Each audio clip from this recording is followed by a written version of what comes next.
Hello and welcome दोस्तों to 5 minutes engineering. आज का वीडियो वाकई बड़ा कमाल का होने वाला है दोस्तों, क्योंकि आज के इस वीडियो में हम जी बिल्कुल स्क्रैच से बिल्कुल शुरू से शुरू करते हुए अपना खुद का स्वयं का एक एमसीपी सर्वर जो है वो बनाने वाले हैं, बिल्ड करने वाले हैं। अगर आपको भी ये जानना है, समझना है, अपना खुद का एक एमसीपी सर्वर बिल्ड करना है तो इस वीडियो को जरूर अंतिम सेकंड तक देखिएगा। और अंतिम सेकंड तक देखने के बाद अगर पूरा मामला समझ में आ जाए तो इस वीडियो को भैया लाइक कर दीजिए, अपने सारे दोस्त दोस्तिनी ग्रुप झुंड सबके साथ भैया इस वीडियो को शेयर कर दीजिए और अपने प्यारे चैनल 5 मिनट्स इंजीनियरिंग को अब भी के अब भी सब्सक्राइब कर दीजिए, क्योंकि ऐसी अमेजिंग अमेजिंग वीडियोस दिन प्रतिदिन आपके लिए भैया हम लाते रहते हैं। मॉडल कॉन्टेक्स्ट प्रोटोकॉल एमसीपी अपनी एक लौड़े वाली एआई कंपनी है ना, एंथ्रोपिक, जिसका नाम है आपने मार्केट में काफी नाम सुना होगा। तो यही एंथ्रोपिक की जो है देन है अपना एम सीपी वाला ये मामला।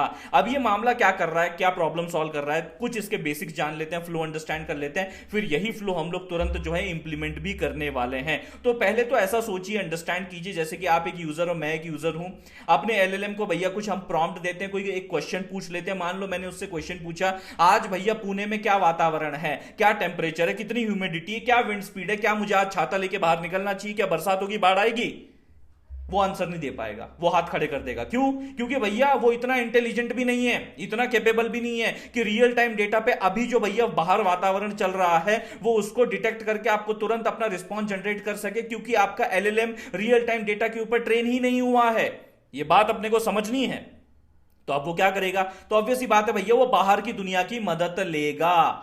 बाहर की दुनिया की मदद लेनी पड़ेगी। बाहर की दुनिया की मतलब यहां पे कुछ टूल्स होंगे, आपके एपीआईज होंगे, उनकी मदद उसे लेनी पड़ेगी। वहां से फिर वो डेटा जो है खुद रिसीव करेगा और उसके बाद भैया आपके सामने वो रिस्पांस रखेगा कि आज छाता खोलना है बाहर या नहीं खोलना है, बरसात होगी या नहीं होगी। ये बाहर की दुनिया की जो ये टूल्स हैं और एपीआईज हैं, ये उसे मदद करेंगे, हेल्प आउट करेंगे। तो यार ये सब चीजें, टूल्स और एपीआईज हम खुद भी अपने एंड पे जो है आराम से कोड कर सकते हैं, ऐसी कोई दिक्कत परेशानी वाली बात नहीं है। लेकिन लेकिन लेकिन क्या होता है पता है, ये यार देखो, एआई की दुनिया ना बहुत रैपिडली अपग्रेड करती है, बहुत सारी चीजें डेप्रिकेट आपकी हो जाती हैं। आपको कई बार रन करते हुए अपने कोड को जो है डेप्रिकेटेड मेथड या ये मेथड अपने रिस्पेक्टिवली अगले वर्जन में डेप्रिकेट होने वाला है, ऐसी कई सारी वार्निंग साइंस वगैरह आपने देखी होंगी कई बार। So this is a very normal in the world of AI. तो इसी वजह से जो है ये वाला सारा का सारा जो डेप्रिकेटेड मामला है, आपको अपडेटेड वर्जन्स के साथ जो है अपडेट करना पड़ता है। मैनुअल इंटरवेंशन इसमें बहुत ज्यादा हो जाता है। तो उसी केसेस को टालने के लिए एमसीपी इंट्रोड्यूस किया गया था कि आपका जो एक एमसीपी सर्वर होता है, जिसको आप भैया लेट से यूज करोगे ना, तो वो एमसीपी सर्वर अपने एंड पे जितने भी टूल्स और एपीआईज हैं वो हैंडल कर लेता है। उनका अपडेटेड वर्जन, उनका जो भी डेप्रिकेटेड मामला होगा, जो भी चेंजेस आए होंगे, वो एमसीपी सर्वर खुद हैंडल कर लेता है। वो अपना हेडेक नहीं होता, उसमें मैन्युअली इंटरवेंशन अपना जरूरी नहीं होता। क्योंकि यार फिर अगर ऐसा होने लग गया तो जितने भी टूल्स या एपीआईज आपने डिफाइन किए हैं उनका बार बार यार सिंटैक्स, कोडिंग, मेथड, ये सब चेंज होता रहेगा। आपको बार बार ये सब चीजें मैन्युअली चेंज करनी पड़ेंगी, अपडेट करनी पड़ेंगी, and it's a very huge head एक।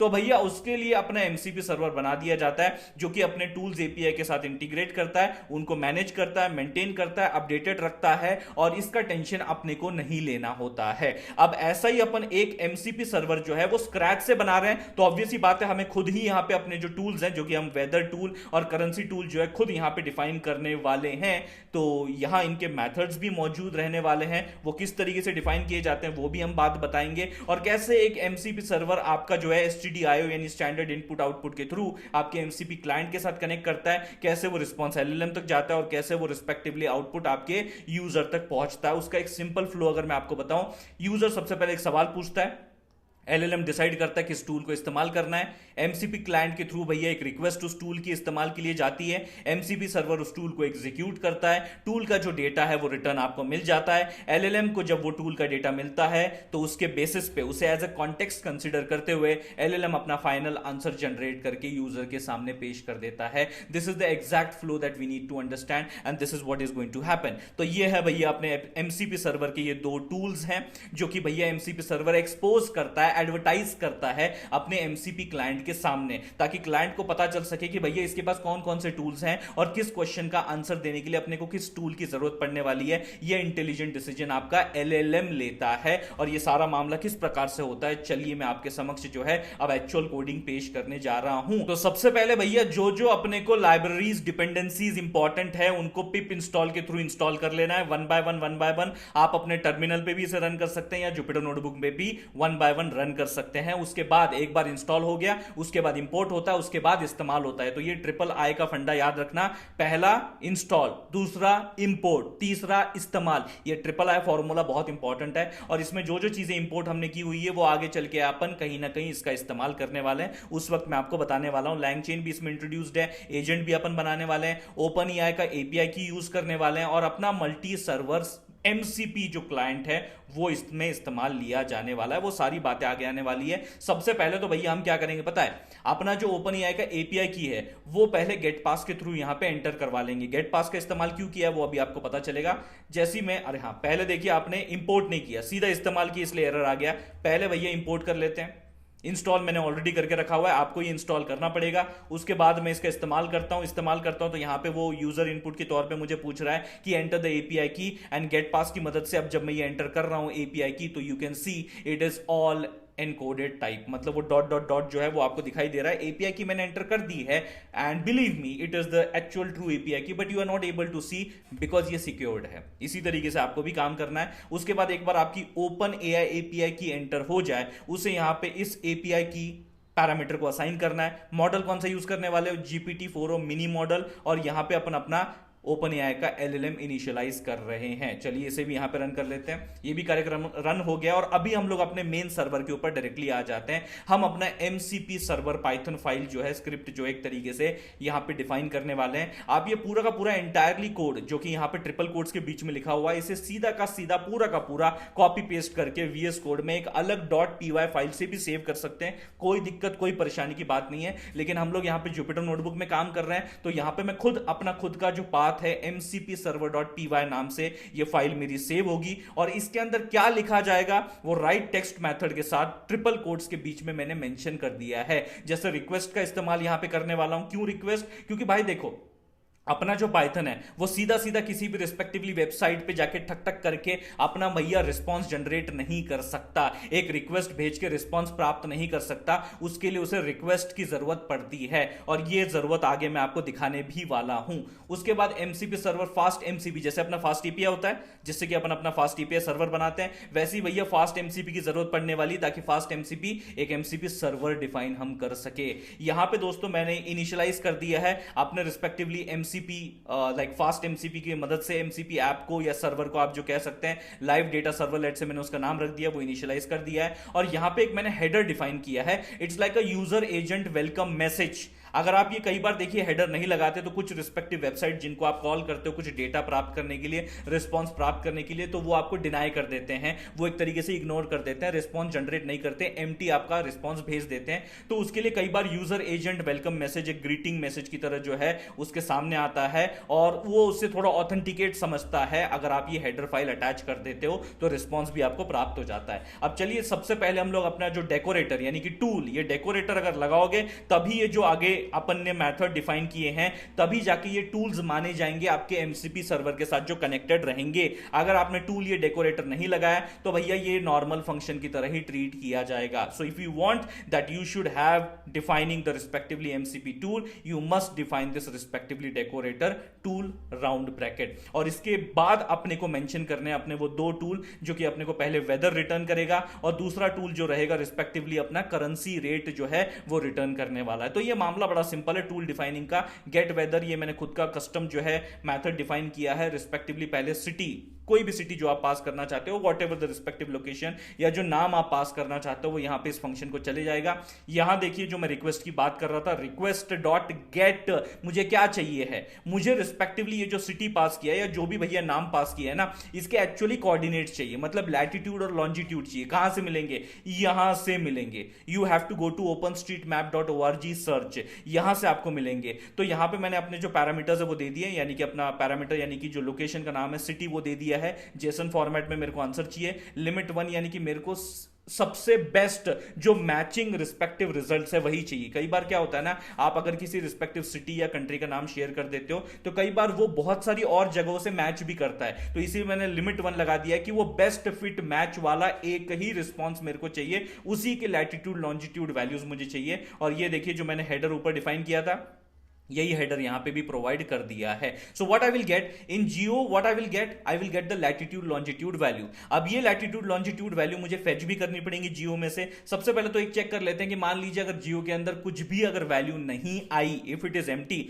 Then we will see city not found. हम लोग ये सीधा कह देंगे सिटी नॉट फाउंड। और यहां पे हम लोग फिर, अब ऑब्वियस सी बात है, ये वाली कंडीशन अगर सेटिस्फाई नहीं होती है, इसका मतलब भैया लैटिट्यूड लॉन्जिट्यूड आ चुके हैं। और लैटिट्यूड लॉन्जिट्यूड हम तुरंत यहां पे फेच कर लेते हैं, लैट और लॉन इज रिस्पेक्टिवली वेरिएबल के under, and then we will finally call our openmeteor.com। ये सारी चीजें बिल्कुल फ्री हैं, बिल्कुल मुफ्त है। डायरेक्टली अपनी एक रिक्वेस्ट भेजिए मेंशनिंग द लैटिट्यूड लॉन्जिट्यूड, और आपको क्या इन रिटर्न उस लैटिट्यूड लॉन्जिट्यूड का वेदर चाहिए, आपको टेम्परेचर चाहिए है, उसके बाद आपको रिलेटिव ह्यूमिडिटी चाहिए, आपको विंड स्पीड चाहिए। I hope you are understanding this point. और ये 2m 2m 2m जो ये ऑफिशियल पैरामीटर नेम्स हैं, जैसे कि 2 meter above the respectively ground और 10 मीटर, इस तरीके से भैया ये मामला आपका रहने वाला है। तो ये सारे पैरामीटर्स भी मेंशन कर दिए, मैंने यूआरएल भी मेंशन कर दिया है। रिक्वेस्ट उस यूआरएल पे जाके आपका रिस्पॉन्स जनरेट करेगा, और वो जो रिस्पॉन्स है वो करंट के अंदर प्राप्त किया जाएगा। और आपके करंट के अंदर जो रिस्पॉन्स आने वाला है, वो टेम्परेचर जो आएगा, जो रिलेटिव ह्यूमिडिटी आएगी, विंड स्पीड आएगा, वो एक तरीके से इस फंक्शन के द्वारा रिटर्न कर दिया जाने वाला है। तो ये detailed line by line explanation of this tool आपको प्राप्त हो गया होगा। सेकंड टूल जो हमने यहीं पे इसी सर्वर में डिफाइन किया है वो है कन्वर्ट करेंसी। तो हमें यहां पे पहले बताना पड़ेगा कि आपकी सोर्स करेंसी क्या है, इन टर्म्स ऑफ स्ट्रिंग ही हम देंगे। जैसे कि मान लीजिए यूएसडी टू रिस्पेक्टिवली आईएनआर, तो आपका फ्रॉम क्या होगा, यूएसडी, टू क्या होगा, आईएनआर, और लेट से कोई भी हम अमाउंट दे देते हैं ताकि हम लोग इसे कन्वर्ट भी कर सके। ओके, तो हम लोग वो मल्टीप्लाई कर देंगे whatever the rate would be there. तो अमाउंट भी हमने दे रखी है, फ्लोट टाइप हमने एक्सेप्ट करना है। सबसे पहले तो हम रिक्वेस्ट भेजेंगे। रिक्वेस्ट किसे भेजेंगे भैया, यहां पे open.er API को। ये क्या अपने लिए करेगा, ये जो भी रिस्पेक्टिवली फ्रॉम यानी अपर केस में यूएसडी, अगर हम लोग स्मॉल केस में भेज दे तो उसको अपर केस में कन्वर्ट करके यूएसडी के साथ भैया रिस्पेक्टिवली अलग अलग करेंसीज के क्या रेट चल रहे हैं वो पूरी लिस्ट अपने को जो है भेज देगा। हमारे पास डेटा आ जाएगा, और इस डेटा में यूएसडी के साथ बाकी करेंसीज के क्या क्या रेट है वो अपने को पता चल जाएगा। अगर मान लीजिए, गौर से सुनिए, अगर ये डेटा एम्प्टी आता है, मतलब इसके रिजल्ट में सक्सेस नहीं मिलता है, याद रखिए ये वाला मामला कैसा होता है कि आपका सबसे पहले जो ये डेटा है इसके अंदर काइंड ऑफ आप इसे एज अ डिक्शनरी जो डेटा टाइप है अपना पाइथन का वो कंसीडर कर सकते हैं। सबसे पहले आपका रिजल्ट सक्सेस है या फेलियर है वो दिखता है, उसके बाद ही भैया आपके सारे के सारे करेंसीज के जो डेटा रेट्स हैं या करेंसी रेट्स हैं वो आपको दिखाई देते हैं। तो अगर आप यहां पे गौर से देखेंगे तो सक्सेस अगर नहीं है, यानी कि वो फेल हो गई है रिक्वेस्ट, यानी कि रिस्पॉन्स नहीं आ पाया है, तो ऑब्वियसली बात है ये कंडीशन आपके सेटिस्फाई हो जाएगी, and you will respectively display the error as unable to fetch the exchange rate. पर मान लीजिए अपना कार्यक्रम सक्सेसफुल हो गया, आपने को जो रिस्पेक्टिवली करेंसी रेट्स हैं for different different currencies in regards to the USD अगर मिल गया, तो हम सीधा सीधा भैया यहां पे उसे फेच कर लेंगे। लेकिन सारे के सारे करेंसीज के साथ जो उनका रेट है वो फेच करेंगे क्या, नहीं, हमें डेस्टिनेशन करेंसी दे दी गई है किसके अंदर, टू के अंदर। तो हम क्या करेंगे, हमारे डेटा के अंदर जो रेट्स अलग अलग करेंसीज के मौजूद है, हमें सिर्फ टू वाले का करेंसी रेट चाहिए, टू मतलब आईएनआर। सो यहां पे उसे भी अपर केस में कन्वर्ट किया जाएगा। So this query will be simply forming as INR, इस तरीके से। तो मैं अपने डेटा में मौजूद अलग अलग रेट्स पे फोकस करूंगा, लेकिन सिर्फ फेच करूंगा आईएनआर वाला रेट, और वो यहां पे रिस्पेक्टिवली इस वेरिएबल में सेव हो जाएगा। This is what you need to understand. और रिटर्न क्या करना है, आपका कौन सा सोर्स करेंसी था, डेस्टिनेशन करेंसी कौन सा था, अमाउंट क्या था, रेट आपको क्या प्राप्त हुआ है by the tool, and respectively इसे कन्वर्ट करना है round off to 2 decimal place, just multiply the amount with the rate, that's it. तो ये आपका टूल 2 भी रेडी हो गया है जो आपको करेंसी रेट के बारे में बता देगा, सोर्स से डेस्टिनेशन और अमाउंट भी आपको रिटर्न कर देगा। और साथ ही साथ भैया सबसे इंपॉर्टेंट जहां से सारा मामला ट्रिगर होगा, रन होगा, that is your respectively if name main, जहां पे आपका एमसीपी एक्चुअल में रन होने वाला है, जो कि मैंने यहां पे इनिशियलाइज किया था। वो आपका जैसे ही यहां पर रन होगा आपको कुछ नंबर, रैंडम नंबर देखने को मिलेगा, this shows that it is successful. हां चलो भैया ये मामला आपका सक्सेस है, अभी आपका सर्वर जो है एक तरीके से एक्टिव है, लेकिन अब कम्युनिकेट भी तो इसके साथ करना है। अगर कम्युनिकेट करना है तो multi server MCP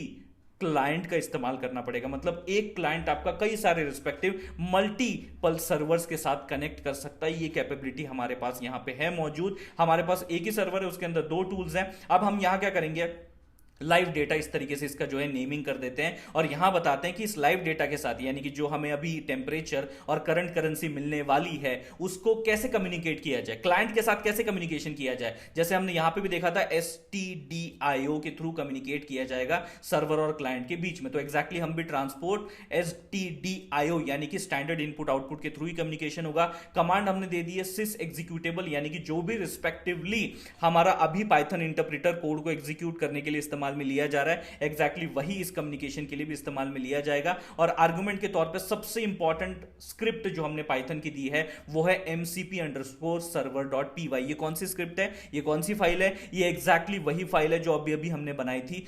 mcp_server.py। That's what you need to understand. और एक बार हमारे यहां पे भैया क्लाइंट तैयार हो जाए, क्लाइंट एक बार इनिशियलाइज हो जाए, उसके बाद भैया हम लोग टूल्स बेसिकली मांगते हैं उससे, क्योंकि आपका सर्वर जो है एडवर्टाइज करेगा फिर कि ये टूल्स मेरे पास मौजूद हैं, इनमें से जो आपको इस्तेमाल करना होगा वो भैया as per the user question आप इस्तेमाल कर सकते हैं। अवेट यहां पे लगाए क्योंकि ये रिस्पेक्टिवली मामला असिंक्रोनस मैनर में चलने वाला है।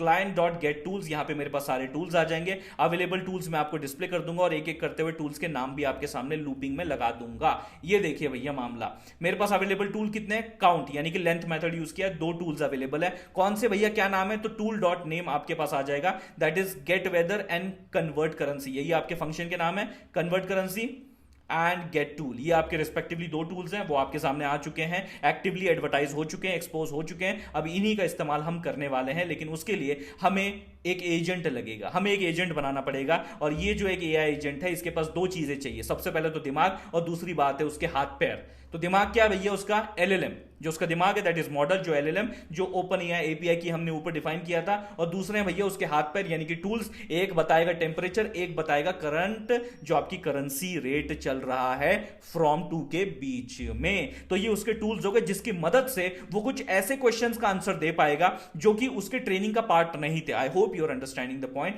And here I would be defining that respectively agent. चलिए वो भी हम लोग डिफाइन कर देते हैं, हो गया। अब फाइनल भैया परीक्षा की घड़ी आ गई है।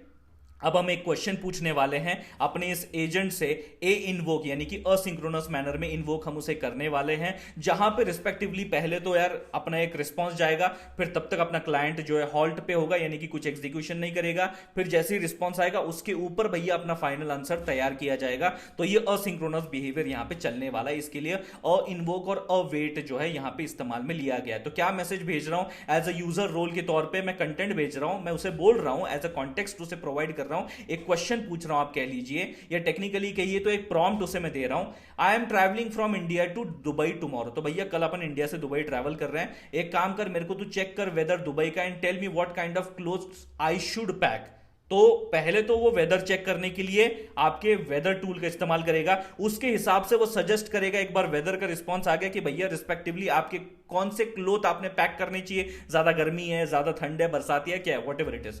Also convert 500 USD to AED using the current exchange rate. तो हमें यहां पे रिस्पेक्टिवली कहां से कहां एक्सचेंज करना है, कितना अमाउंट एक्सचेंज करना है, काइंड ऑफ रिस्पेक्टिवली उसके एक्सचेंज रेट के हिसाब से जो है वैल्यू जो हमें चाहिए वो यहां पे अपने को पता चल जाएगी। And tell me approximately how much money I will receive. तो ये फाइनल अमाउंट भी अपने को मिल जाएगा। अब ये रिस्पॉन्स जब अपने को मिलेगा, जो कि ऑब्वियसली बात है LLM की तरफ से, तो उसके अंदर बहुत सारी और चीजें होती हैं, मेटा डेटा होता है, आर्ग्यूमेंट्स होते हैं, बहुत सारी चीजें होती हैं, but we only want to fetch the content, the only content, and the only content will be displayed in front of your eyes that you can see in just few seconds. और यहां पे ही अपना LLM खुद decide करता है कि किस question के आंसर देने के लिए कौन से रिस्पेक्टिवली टूल का इस्तेमाल करना है। The current weather in Dubai is approximately, अभी अपन इंडिया में बैठे लेकिन दुबई का टेम्परेचर अपने को यहां पता चल रहा है, ह्यूमिडिटी पता चल रही है, विंड स्पीड यहां पे पता चल रहा है। Given the whether you should pack light weight breathable clothes. मतलब उसने ये जो इंफॉर्मेशन है वो फेच किया, वो लिया, रिस्पॉन्स उसको मिला,